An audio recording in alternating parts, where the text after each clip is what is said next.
आर्य जगत के मूर्धन्य विद्वान दार्शनिक जिनका जीवन बड़ा ही मैंने नजदीक से देखा और बहुत ही पवित्र जीवन है, ऐसे हमारे डॉक्टर बलबीर सिंह आर्य जी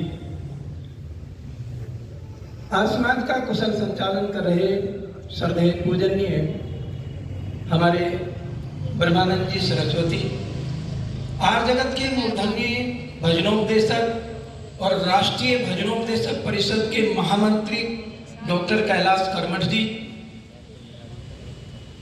आर्य भजनोपदेशक परिषद के उपमंत्री भाई विनोद दधीजी जी, हमारा बहुत ही छोटा भाई जो बेटे के समान है, बहुत सुंदर बजकर है, बहुत सुंदर जो भजनोपदेशक है, ये भजनोपदेश करने के लिए भी जाता है पर समर्पित है आर्य समाज को और कर्मठ जी के बहुत नजदीक हैं, इसलिए उनके साथ में वादक भी करते हैं और किसी के साथ नहीं जाते। ऐसे हमारे भाई धर्मेंद्र आर्य जी, आर्य समाज के सभी पदाधिकारीगण, श्रद्धेय मंत्री नरेंद्र पाल मिगलानी जी, श्रद्धेय प्रधान जी चौधरी हरि सिंह सैनी जी, कार्यकारी प्रधान भाई देवेंद्र सैनी जी, हमारे एमसी श्री हरि सिंह जी, सभी श्री राधेश्याम जी, अशोक गौतम जी, हमारे निवेदन पर कल यजमान भी बने और यज्ञ के प्रति बड़ी निष्ठा है, श्रद्धा है, हर कार्य अपना यज्ञ से प्रारंभ करते हैं। दोनों पति पत्नी ऐसे सुंदर जोड़ा है, परमात्मा दीर्घ जीवन करे और आज समाज को समर्पित है। बहन रेखा गौतम जी से, उनकी अर्धांगिनी से भी आपने भजन सुना और ऐसे ही बहुत सारे भजन वो गाती है, बड़ा कंठ ईश्वर ने दिया है। हमारे ईश्वर सिंह जी और हमारे मास्टर रतन सिंह जी, आज के यजमान रहे श्री मदन जी वासुदेवा जी और हमारे सतीश चाहर जी और सभी आर्य भाद्र पुरुषों, हमारे उपमंत्री श्री सत्येंद्र रावल जी, सुरेंद्र रावल जी, दोनों भाई, सभी आर्य भाद्र पुरुषों, वंदनीय पूजनीय मातृशक्ति दयानंद की वाटिका के मुस्कुराते हुए फूल, ब्रह्म विद्यालय के सभी ब्रह्मचारी वृंद, आइए मैंने एक भजन अभी आपके सामने गजल प्रस्तुत की। श्रद्धेय बेमोल जी ने बड़े सुंदर शब्दों में कहा, जिन पे बगले में गिद्ध बैठे हों, पेड़ ऐसे फला नहीं करते, वो सूख जाते। इसी प्रकार मनुष्य भी यदि गलत लोगों की संगत में चला जाता है, बेटियां भी गलत विचारों से युक्त हो जाती हैं, गलत संगत में चली जाती हैं, तो उनका जीवन भ्रष्ट हो जाता है। और जो अच्छे विचारों में, अच्छे विद्वानों के संपर्क में चली जाती हैं और चले जाते हैं ब्रह्मचारी, उनका जीवन जो है कुंदन बन जाता है। जैसे सोना जो है अग्नि के स्पर्श करने से उसका रंग जो है कुंदन बन जाता है, निखर जाता है, और लोहा भी कुंदन बन जाता है अग्नि में जाने से, उसका भी रंग लाल हो जाता है। इसी प्रकार हमारे विचार शुद्ध होने चाहिए, हमारा आचरण शुद्ध होना चाहिए। आचारहीनम न पुनन्ति वेदा, यदि हम कितना ही वेद पढ़ें, कितना ही शास्त्र को पढ़ें, कितना ही हम जीवन में यज्ञ करें, यदि हमारे जीवन में जो है सौम्यता नहीं आई, यदि हमारे जीवन में लचीलापन नहीं आया, अकड़ से हम अकड़ के रहे और यज्ञ को भी हमने तामसिक यज्ञ बना दिया, आहुति भी रोज डालते हैं, परंतु जीवन में याजक बनने का अवसर उन्होंने खो दिया। आहुति तो जरूर डालते हैं पर उसका लाभ नहीं होता, संध्या तो रोज करते हैं परंतु उसका लाभ नहीं होता।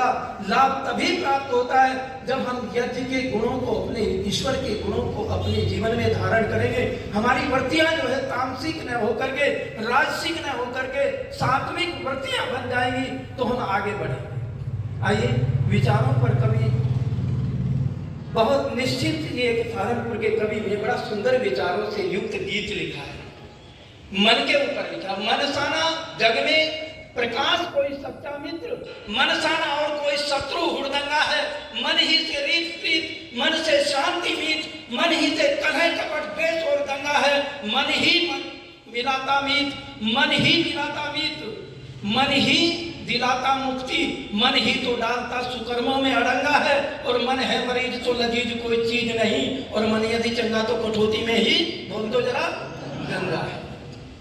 तो मन के ऊपर आइए, क्या लिखा कवि ने?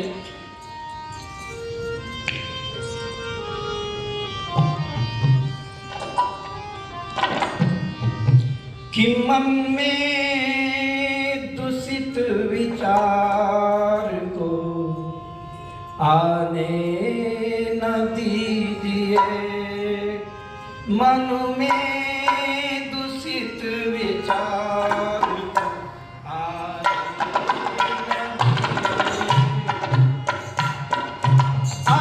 आए शुभ विचार को जाने न दीजिए, मन में दूषित विचार को आने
शुभ विचार को बहने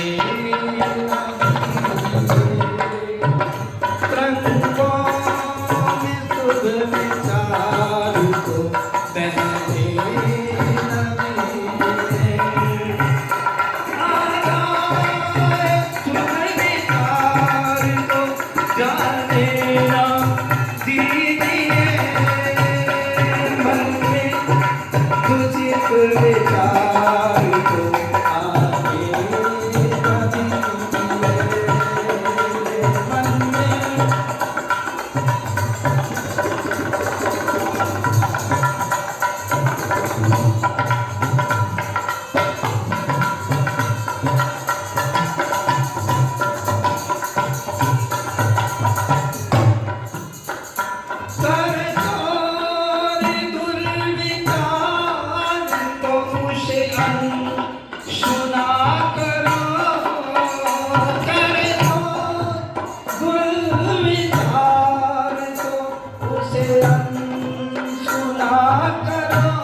करने में शुभ कर्म के बहाने करने में शुभ कर्म के बहाने न कीजिए। विचार को जाने न दीजिए, दूषित विचार को आने न दीजिए, मन में बुरे विचार को आने न दीजिए।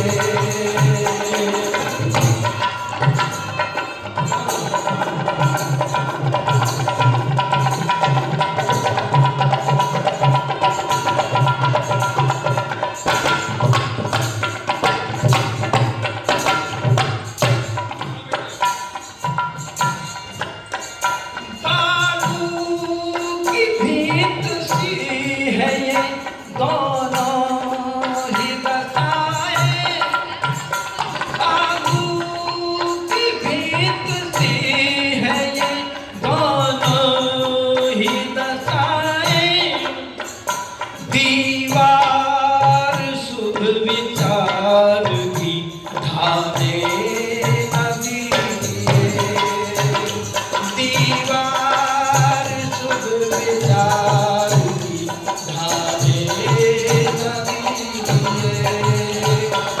आए शुभ विचार को जाने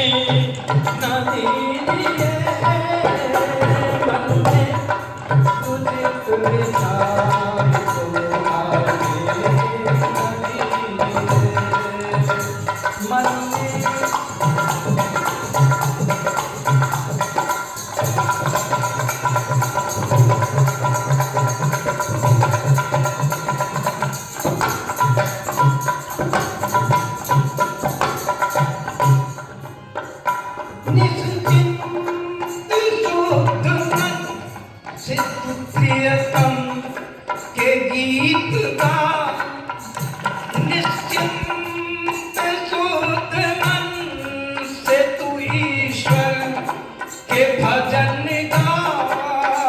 निश्चिंत शुद्ध मन से तू ईश्वर के भजन गा।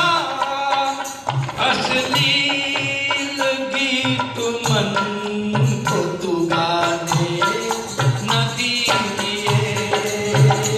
अश्लील गीत मन को तू गाने न दीजिए।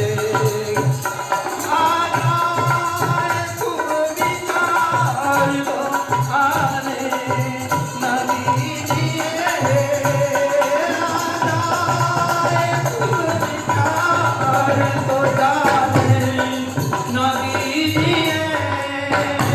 मन में उचित विचार को आने मन में उचित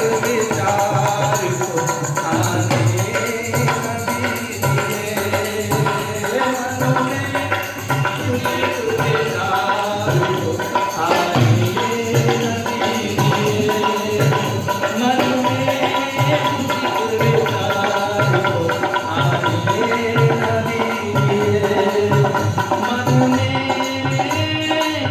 दूषित विचार को आने न दीजिए।